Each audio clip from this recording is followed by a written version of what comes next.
പ്രിയപ്പെട്ട പ്രേക്ഷകരെ, good morning ഉണ്ട് കേട്ടോ, രാവിലെ ആയതുകൊണ്ടാണ്.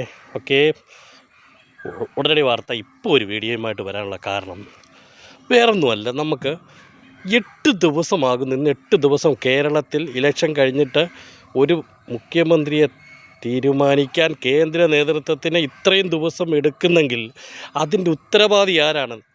ഞാൻ ചോദിക്കും, ഇന്ത്യ ഭരിക്കുന്ന ഒരു പാർട്ടി, ഇന്ത്യ ഭരിച്ച പാർട്ടി ഇന്ത്യൻ നാഷണൽ കോൺഗ്രസ്. ഇന്ന് കേരളത്തിലും അതുപോലെ തന്നെ 1, 2, 3 സംസ്ഥാനങ്ങളായി ചുരുങ്ങിയ പാർട്ടി. ഈ പാർട്ടി ഇന്ത്യ ഭരിച്ചിരുന്നതിനുള്ള ഗതിയൊന്ന് ആലോചിച്ച് നോക്കി. ഇന്ത്യ ഇന്ന് BJP ഇന്ത്യ ഭരിക്കുന്നു. അവിടെ ഏതെങ്കിലും ഗ്രൂപ്പോ മറ്റുള്ളതൊന്നോ അവർ ഭരിക്കുകയാണ്. ഇതുപോലെ നിങ്ങൾക്ക് സ്വന്തമായിട്ട് ഇച്ഛാശക്തി വേണ്ട ഒരു നേതൃത്വം ഉണ്ടാകണമെന്നാണ് ജനങ്ങൾ ആഗ്രഹിക്കുന്നത്.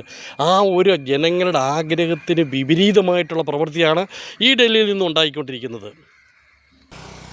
102 സീറ്റ് UDF ചെയ്ത നാട്ടുകാരെന്ന് പറഞ്ഞ വോട്ടർമാർ വെറും മണ്ടന്മാരായി ചിത്രീകരിക്കുക. മണ്ടന്മാർ ഇത്രയും സീറ്റ് കൊടുക്കാൻ പാടില്ലായിരുന്നു.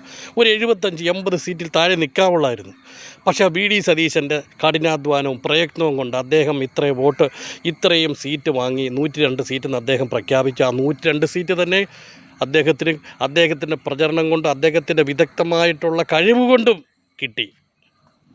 ആ കഴിവിനെ കുറച്ച് കാണിക്കാൻ അദ്ദേഹത്തിന് ഏതെങ്കിലും രീതിയിൽ പുറത്ത് ചാടിക്കാൻ വേണ്ടി, ഏതെങ്കിലും രീതിയിൽ മുഖ്യമന്ത്രി സ്ഥാനത്തുനിന്ന് മാറ്റാൻ വേണ്ടിയുള്ള ശ്രമം KC വേണുഗോപാലും രമേശ് ചെന്നിത്തല ഉൾപ്പെടെയുള്ളവർ കേന്ദ്രത്തിൽ നടത്തിക്കൊണ്ടിരിക്കുകയാണ്.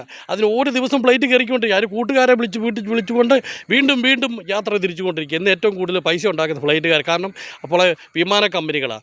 ഒരു ദിവസം രാത്രി ഇതെന്തിനറിയണം? ജനങ്ങൾ വോട്ട് ചെയ്ത് വിജയിപ്പിച്ചവർ ഭരണത്തിൽ വരണം.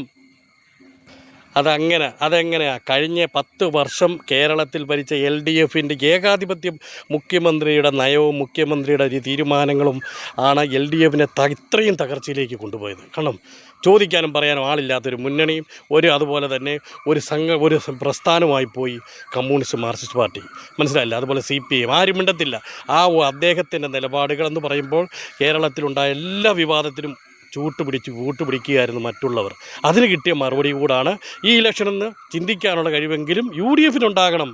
മനസ്സിലായില്ലേ? ശബരിമല വിഷയം തൊട്ട് നിരവധി വിഷയങ്ങൾ, അതുപോലെ തന്നെ ഏതൊക്കെ വർഗീയ വിഷം ചീറ്റുന്ന പ്രസംഗത്തിന് പോലും തടയിടാൻ അദ്ദേഹത്തിന് സാധിച്ചിട്ടില്ല. അങ്ങനെ ഉണ്ടായിരുന്നെങ്കിൽ, ഒരു മതേതര കേരളമെന്നുള്ള ഒരു ചിന്താഗതി അദ്ദേഹത്തിനുണ്ടായിരുന്നെങ്കിൽ തീർച്ചയായിട്ടും ഈ ഭരണത്തിൽ ഇത്രയും ഭൂരിപക്ഷം UDFനുണ്ടായി കൊടുക്കത്തില്ലായിരുന്നു.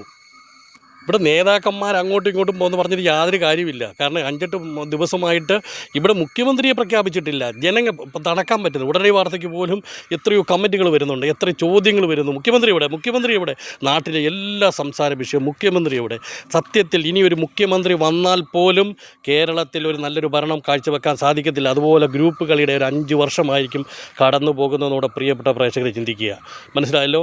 അത് വിവിധ തലങ്ങളിൽ ഏതെല്ലാം തലങ്ങളിൽ ഗ്രൂപ്പുകൾ വ്യാപിക്കുകയോ അതെല്ലാം ഗ്രൂപ്പുകൾ വ്യാപിച്ചുകൊണ്ടേയിരിക്കും. ആ ഗ്രൂപ്പുകൾക്ക് തടയിടാൻ ഒരു പക്ഷേ കേന്ദ്ര നേതൃത്വത്തിന് സാധിച്ചതിനെ അന്നല്ലെങ്കിൽ റിസൾട്ട് വന്നതിന് അന്നല്ലെങ്കിൽ പിറ്റേ ദിവസം മുഖ്യമന്ത്രിയെ പ്രഖ്യാപിച്ചിരുന്നുവെങ്കിൽ. അതാണ് ഉടനടി വാർത്തയ്ക്ക് പറയാനുള്ളത്. ഓക്കെ, നന്ദി, നമസ്കാരം. അടുത്തൊരു വീഡിയോ കാണുന്നവരെ ഓക്കെ, താങ്ക് യു.